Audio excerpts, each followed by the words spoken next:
देखिए परिवहन मतलब ट्रांसपोर्टेशन, मतलब ये ट्रांसफर करने वाला चीज। तो हम बताए थे आप लोगों को पादपों में परिवहन मतलब पेड़ पौधों में परिवहन कैसे होता है। ठीक, तो अब हम लोगों का नेक्स्ट टॉपिक क्या है कि जंतुओं में परिवहन कैसे होता है। तो सबसे पहले बताएं कि देखिए जो निम्न श्रेणी के जंतु होते हैं जो एक कोशिकीय होते हैं, मतलब जिनमें सारी कार्य क्या होती है एक ही कोशिका से संपादित होती है, उनमें जो परिवहन होता है वो किसके द्वारा होता है? विसरण के द्वारा। किसके द्वारा होता है? विसरण के द्वारा। लेकिन उच्च कोटि के जंतुओं की बात किया जाए, जैसे मनुष्य हो गया, उच्च कोटि बोले तो बहुत सारी कोशिकाओं से मिलकर जो जीव बनते हैं, बहुकोशिकीय जीव, उन लोगों में परिवहन के लिए ना एक परिसंचरण तंत्र होता है। कौन सा तंत्र होता है? परिसंचरण तंत्र। अब देखिए ये तंत्र जो होता है ना, ये क्या करता है? जीवों में कार्बन डाइऑक्साइड, ऑक्सीजन और जो अन्य पदार्थ, जो भोज्य पदार्थ हम लोग खा रहे हैं या पोषक पदार्थ जो हम लोग खा रहे हैं, उसका परिवहन करने का काम करता है। तो ये जो परिसंचरण तंत्र होता है वो 3 चीजों से मिलकर बना होता है। रुधिर, हृदय और रुधिर वाहिनियां, 3 चीजों से मिलकर बना होता है। तो रुधिर की बात किया जाए तो क्या है? रक्त। रक्त बोले तो हिंदी में खून और उर्दू में बोला जाता है लहू। क्या बोला जाता है? लहू। खून को उर्दू में बोला जाता है लहू। तो सबसे पहले हम लोग ब्लड के बारे में जानेंगे कि ब्लड क्या होता है। तो देखिए ब्लड क्या है? एक तरल संयोजी ऊतक है। संयोजी बोले तो कनेक्टिव ऊतक। ऊतक की बात किया जाए तो ये क्या होता है? जो ब्लड होता है ये सीधे हमारे शरीर के संपर्क में नहीं रहता है, ये होता है अस्थि मज्जा में। ये एक तरल चिपचिपा पदार्थ होता है और ये सारे शरीर के सारे भागों को कनेक्ट करके रखा हुआ रहता है, इसलिए हम इसे क्या कहते हैं? तरल संयोजी ऊतक कहते हैं। ये एक प्राकृतिक कोलाइड है। प्राकृतिक कोलाइड बोले तो देखिएगा, अगर चाय बनाते हैं तो चाय में चाय पत्ती भी डालते हैं, चीनी भी डालते हैं, उसके बाद अदरक वगैरह सब डालते हैं ना, उसके बाद उसको छान लिया जाता है। तो ठीक वैसे ही रक्त होता है। रक्त में बहुत सारे पदार्थ मिले होते हैं जिनको छान लिया जाता है। तो रक्त पूर्ण रूप से तरल नहीं होता है, इसमें कुछ ठोस पदार्थ भी होते हैं। मतलब ये समझने के लिए बताएं कि कोलाइड कैसे होता है। तो कोलाइड वही होता है कि मतलब उसको छानेंगे ना, जब रक्त को छानेंगे तो कुछ पदार्थ इसका ऊपरी भाग में रह जाएगा और कुछ नीचे वाले भाग में। और देखिए इसका पीएच मान क्या होता है? पीएच मान बोले तो पावर ऑफ हाइड्रोजन। पीएच मान पावर ऑफ हाइड्रोजन। तो इसका जो पीएच मान होता है वो 7.4 होता है। देखिए हम लोगों को पता है कि 7 से ऊपर जाएंगे तो क्षारीय हो जाता है और 7 से नीचे आएंगे तो क्या हो जाएगा? अम्लीय हो जाएगा। तो इसका मान जो होता है 7.4 होता है। इसका मतलब क्या हुआ कि ब्लड जो होता है वो क्षारीय होता है। ठीक, अब देखिए ब्लड जो होता है वो मेल में कितनी होती है? मेल मतलब बोले तो पुरुषों में ब्लड की संख्या कितनी होती है? तो वो होती है 5.5 लीटर। 5.5 लीटर क्यों होती है भाई? क्योंकि इनमें आयरन अधिक होता है। इनमें क्या होता है? महिला की अपेक्षा, फीमेल की अपेक्षा मेल में आयरन अधिक होता है। इसलिए देखिएगा अगर किसी पुरुष को एक मुक्का मारिए और उसी मुक्का से किसी को मारिए स्त्री को, तो स्त्री को ज्यादा चोट लगेगा क्योंकि स्त्री में आयरन उससे कम होता है। पुरुष से स्त्री में आयरन कम होता है। अब देखिए फीमेल में होता है 5 लीटर। तो ये क्वेश्चन पूछ सकता है कि एक वयस्क मनुष्य में ब्लड की मतलब मात्रा कितनी लीटर होती है? तो 5 लीटर होती है।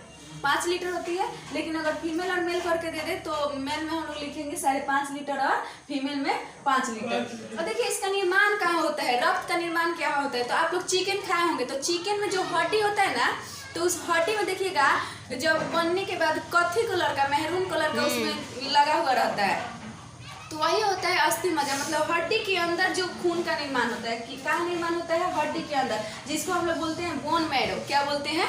Bone marrow. हिंदी में बोले तो अस्थि मज्जा। अब देखिए एक बात आता है कि जो छोटे बच्चे होते हैं, शिशु जो होते हैं, उनका हड्डी तो इतना विकास नहीं किया रहता है, उनमें तो हड्डी भाई मुलायम रहता है ना, तो उनमें कहाँ होता है निर्माण? तो उनका जो ब्लड का निर्माण होता है वो भ्रूण में ही होता है।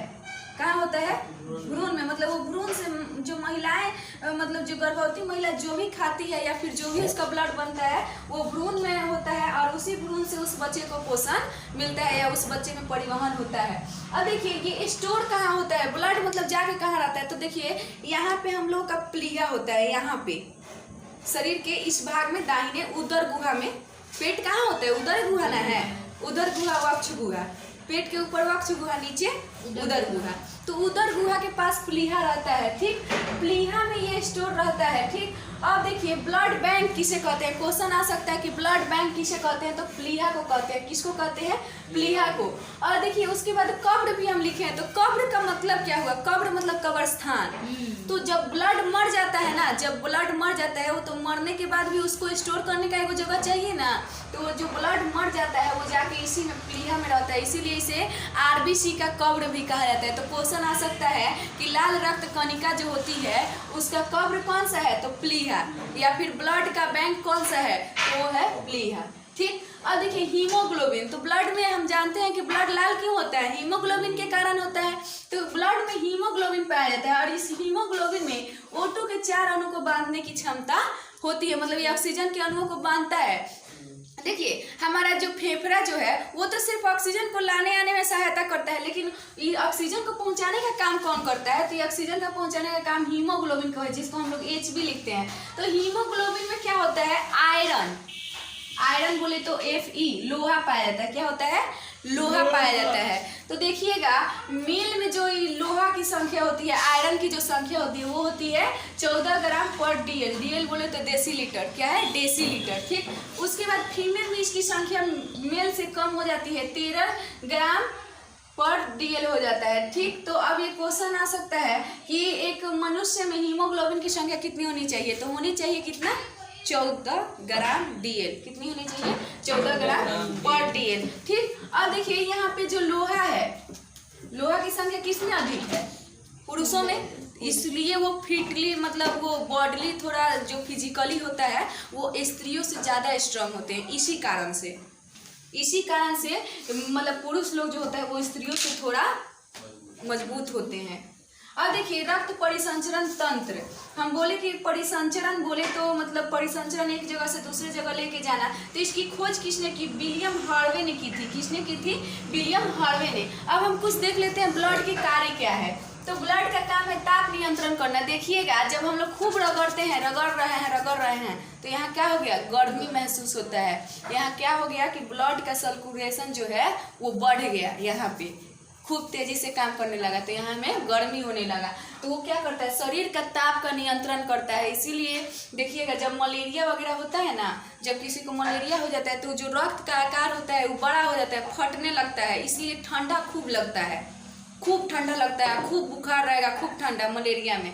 उसके बाद है पोषक पदार्थों का परिवहन। पोषक पदार्थ बोले तो हम जितने भी चीज़ खाते हैं, प्रोटीन वसा जो भी हम लोग खा रहे हैं, जो हम लोगों को मिल रहा है, उसका परिवहन कौन करता है, ये करता है ब्लड। अब देखिए आप लोग कहिएगा कि हम लोग तो खाते हैं ठोस और ब्लड क्या है, थोड़ा तरल है, तो वो कैसे करता है, तो भाई हम लोग जो खाते हैं वो एकदम ठोस नहीं रहता है, उसका धीरे धीरे पाचन होता है, वो पहले जटिल से सरल अणु में बनता है, इसलिए उसका भी परिवहन कौन करता है, ब्लड करता है। ठीक, अब देखिए गैसों का परिवहन, गैसों बोले तो O2 को लेके जाना और CO2 को बाहर निकालना। तो जब ये परिवहन करता है ना, जब ये रक्त जो है परिवहन करता है तो 120 डेसिबल में ये जाता है अंदर, खूब 120 के रफ्तार में जाता है और आता है कितना, 80 के रफ्तार में। इसीलिए हम लोग इसका बोलते हैं कि रक्त परिसंचरण तंत्र का जो चाप होता है, रक्त चाप, वो 120/80 होता है। जाएगा खूब एकदम तेजी से, आएगा थोड़ा धीरे धीरे। ठीक, उसके बाद उत्सर्जी पदार्थों का परिवहन। उत्सर्जी मतलब वेस्टेड पदार्थ, जो हमारे शरीर में वेस्ट प्रोडक्ट जो बनते हैं उनको भी बाहर निकाल के, देखिए ये निकालने का काम नहीं करता है, लेकिन इसको उत्सर्जी पदार्थ को शरीर से बाहर निकालने का काम करता है ब्रिक, बोले तो किडनी। मतलब ये रक्त का किया कि जितना भी सामान हमने खाया उसको, अच्छे अच्छे पदार्थों को पूरे शरीर में लगा दिया, और जो हानिकारक पदार्थ है वो जाके कहाँ दे दिया, उसको किडनी को जाके दे दिया। अब किडनी का काम है उसको फिल्टर करना और शरीर से बाहर निकालना। ठीक, तो रक्त का भी बहुत महत्वपूर्ण काम होता है हमारे शरीर में। इसका एक स्क्रीनशॉट रख लीजिए लोग, उसके बाद हम फिर इसका बताएंगे कि कैसे रक्त बना हुआ है। देखिए आप पढ़ेंगे कि रक्त के घटक कितने होते हैं, तो रक्त के कितने घटक होते हैं, 2 घटक। ये ऑब्जेक्टिव में आपसे क्वेश्चन आ सकता है कि रक्त के कितने घटक होते हैं, तो रक्त के 2 घटक होते हैं। एक हो गया प्लाज्मा और दूसरा है रक्त कणिकाएं या रुधिर कणिकाएं, जिसे हम बोलते हैं कॉर्पुलेस। क्या बोलते हैं, कॉर्पुलेस। अब देखिए प्लाज्मा जो होता है, प्लाज्मा जो होता है ना, ये तरल होता है और ये जो होता है ठोस होता है। ये क्या होता है, प्लाज्मा हो गया तरल और ये हो गया ठोस।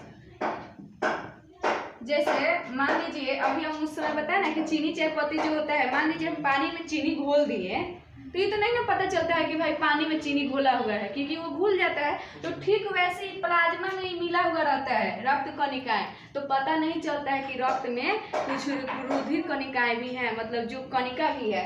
इसलिए देखिए अभी अधिकांश होता है पूरे रक्त में, पूरे रक्त की बात की जाए तो ये 55% होता है, कहीं कहीं आपको 60% भी दे दिया रहता है, तो ये 55% है, ये 45% है। मतलब पूरे रक्त में सबसे ज्यादा क्या पाया जाता है, तो प्लाज्मा पाया जाता है। क्या पाया जाता है, प्लाज्मा। वो कितना पाया जाता है, 55%। और उसके बाद पूछ सकता है कि रक्त कणिकाएं कितना प्रतिशत पाई जाती हैं, तो 45% पाई जाती है। अब देखिए प्लाज्मा जो होता है हल्का पीले रंग का होता है। कैसा होता है, हल्का पीले रंग का। देखिएगा कभी कभी ब्लड जांच के लिए आपका जब खून निकाला जाता है, जब ब्लड जांच के लिए खून निकाला जाता है ना, तो एगो ये आता है सीरम टाइप का, उसमें मतलब सिर्फ क्या बोलते हैं, सिरिंज टाइप का, मतलब उसमें जब निकाला जाता है ना, तो जो डिब्बा रहता है उसमें जब रक्त ज्यादा देर तक रख दीजिएगा तो ऊपर वाला भाग ना पीला पीला और नीचे वाला भाग ना एकदम नेटा की तरह चिपक जाता है,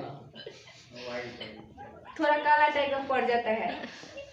अब देखिए नेटा चाहे खाखार, अब देखिए हल्का पीले रंग का होता है, तो ब्लड का रंग अधिकांश तो क्या होता है, हल्का पीला ही होता है। वो तो हीमोग्लोबिन बेचारा आके उसको लाल कर देता है। ठीक, अब देखिए कि इसमें कुछ प्रोटीन होता है। प्लाज्मा में 3 प्रकार के प्रोटीन होते हैं, एक फाइब्रिनोजिन, दूसरा प्रोन्थोबिन और तीसरा है हिपैरिन। अब देखिए जब प्लाज्मा में से फाइब्रिनोजिन निकाल लिया जाता है ना, ये वाला प्रोटीन जब निकाल लिया जाता है तो उसको, उस वाले प्लाज्मा को हम लोग कहते हैं सीरम।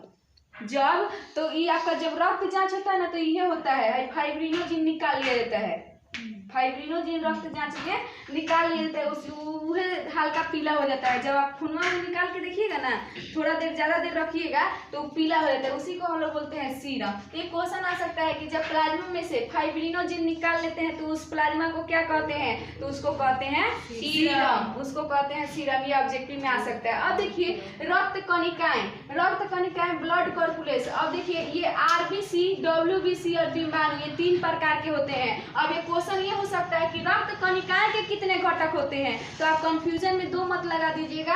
रक्त कणिका बोल रहा है तो यहाँ हम लगाएंगे 3। क्या लगाएंगे, 3। तो पहला है RBC, red blood corpuscles, WBC, white blood corpuscles, और डिम्बाणु जिसको हम लोग बोलते हैं थ्रोम्बोसाइट। अब देखिए ये वैज्ञानिक नाम बोले तो जीव वैज्ञानिक नाम जो इन ब्लड का नाम क्या है, देखिए तो आरबीसी को मतलब लाल रक्त कणिका को हम लोग बोलते हैं एरिथ्रोसाइट। क्या बोलते हैं, एरिथ्रोसाइट। और डब्ल्यूबीसी को बोलते हैं ल्यूकोसाइट, और डिम्बाणु को बोलते हैं थ्रोम्बोसाइट। ठीक, अब देखिए जब बात की जाए आरबीसी का, तो आरबीसी हमेशा जिंदा नहीं रहता है, ये हमारे शरीर में हमेशा बनता रहता है और हमेशा मरता रहता है। तो देखिए आरबीसी की जो जीवन अवधि होती है वो 90 से कितना दिन होती है, 90 से 120 दिन की होती है। अब ये क्वेश्चन आता है कि मर जाता है तो कहाँ जाके रहता है, मर जाएगा तो कहाँ जाके रहेगा, तो प्लीहा में जाके, कहाँ रहेगा, प्लीहा में। ठीक, अब फिर जब मर जाएगा तो फिर उसका फिर से निर्माण होगा, जब मर जाएगा तो फिर से इसका निर्माण होगा। अब देखिए इसकी जो संख्या होती है ना, तो पूरे रक्त कणिका में सबसे ज्यादा पाया जाता है तो आरबीसी।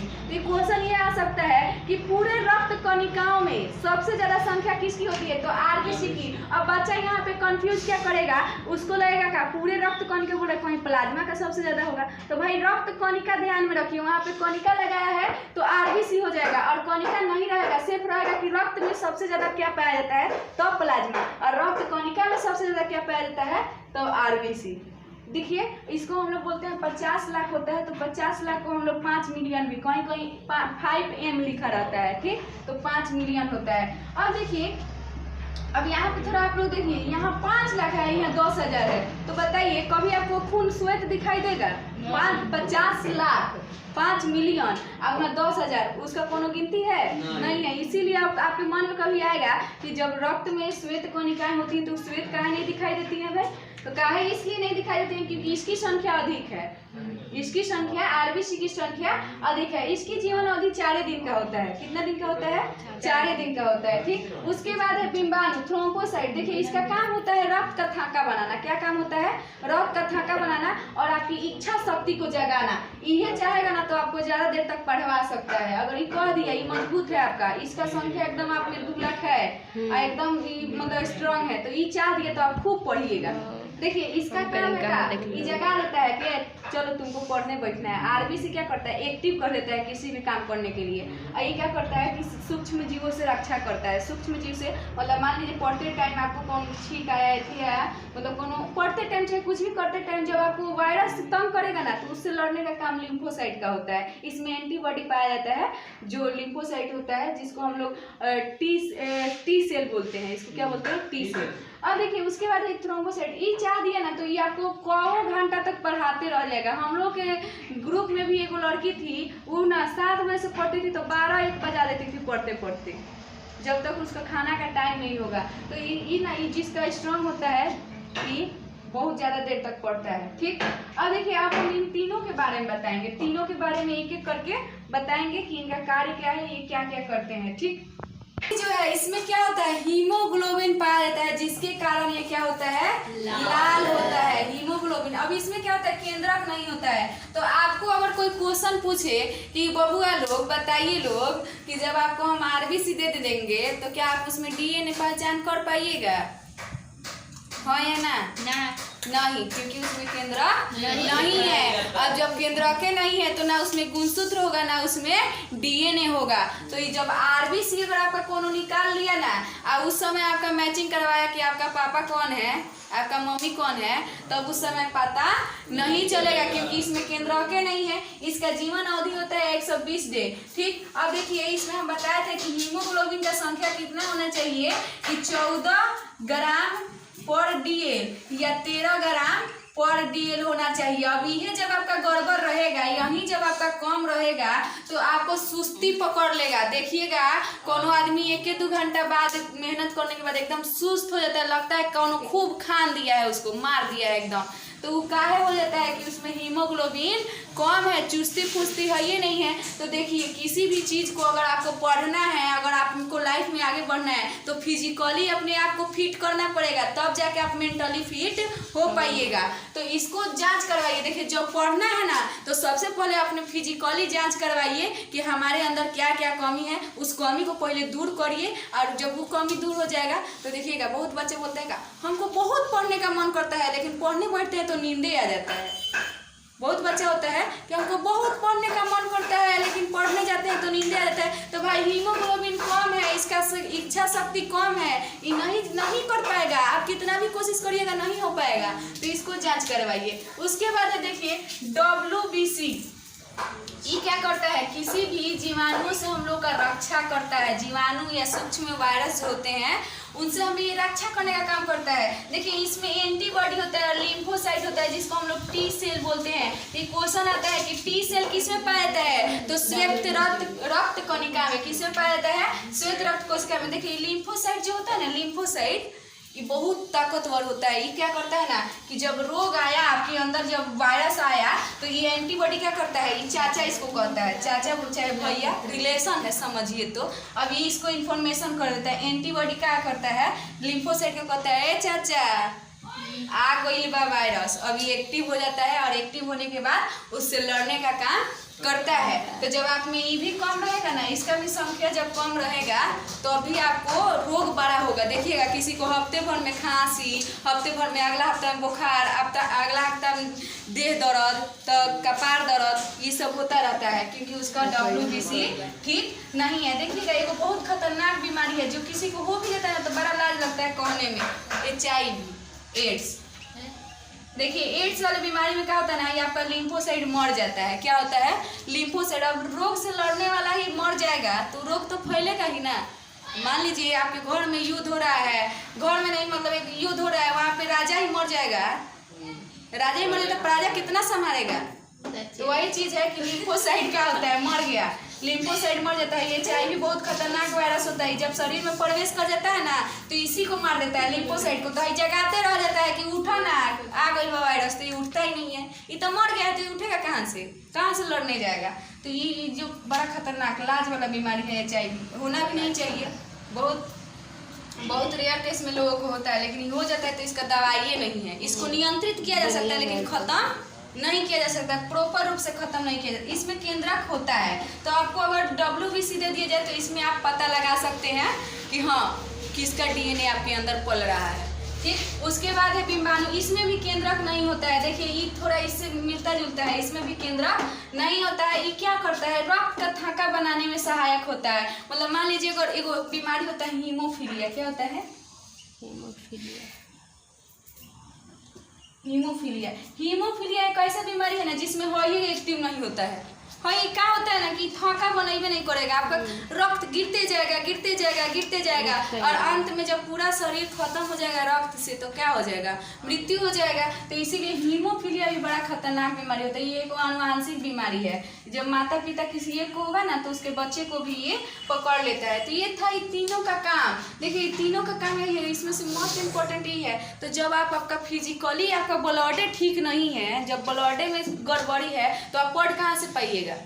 देखिएगा एक चीज होता है ना कि हमारी जो उम्र होती है पढ़ाई करने की, उसी उम्र में साला प्यारो हो जाता है कि नहीं। जिस उम्र में हमें पढ़ाई करना है उसी उम्र में प्यार भी हो जाता है। तो ये आपके हाथ में है कि आपको प्यार करके, रीजन ये है कि किशोरावस्था, रीजन यही है किशोरावस्था। अब जब किशोरावस्था में जाते हैं ना तो नया नया चीज जब मिलता है तो एट्रैक्शन बहुत ज्यादा बढ़ने लगता है, उस सब चीज के प्रति एट्रैक्शन बहुत बढ़ने लगता है। तो अभी हम बता क्या रहे थे कि प्यार का जो उम्र है वह पढ़ाई का भी उम्र है। तो आपके हाथ में है कि आपको पढ़ाई करके काबिल बनना है कि प्यार करके बर्बाद होना है। और जो तेज होता है ना, चालाक होता है, वो दोनों को मेंटेन कर लेता है।